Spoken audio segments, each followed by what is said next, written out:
richness of its repertoire in music associated with art, and we're excited to be able to play for you pieces like Pictures at an Exhibition, and even Bach's Art of the Fugue, which isn't really about art, but it does show the artfulness of one of the great composers.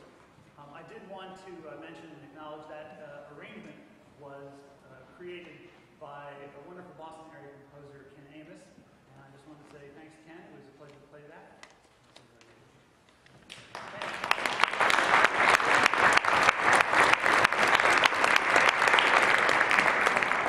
We reset the stage because for that Bach work, we had all the players organized by the voices in the fugue that they were sounding.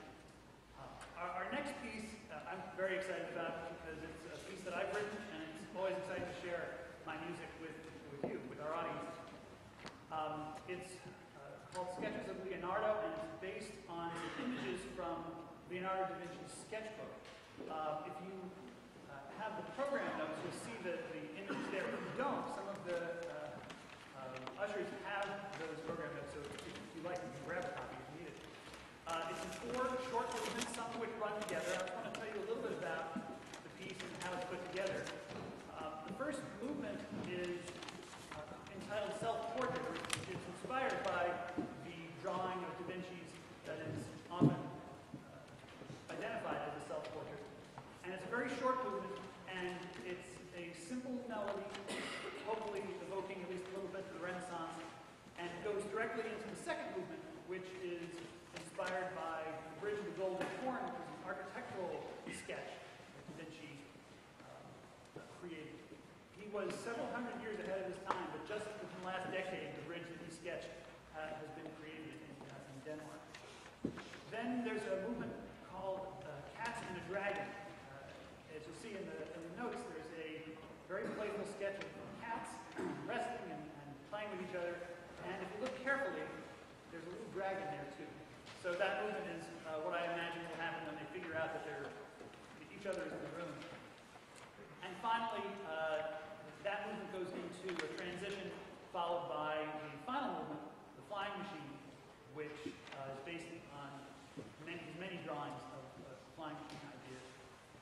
To play this piece, I am thrilled to have joining us again Adam Frey, who is a euphonium soloist renowned throughout the world, and it's always a great pleasure to work with him. His travels as a soloist have taken him recently to Australia. He's played extensively in Asia and Europe, and even literally down the block as a soloist with the Boston Pops. It is a pleasure to write for him and a treat to play and lead the ensemble alongside him. So please welcome Adam Frey.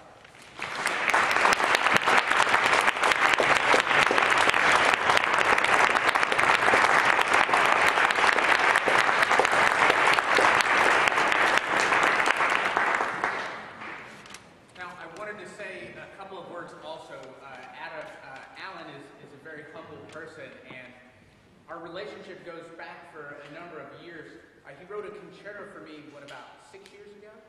And this piece won a big award for the International Euphonium Association and is enjoyed by many euphonium players.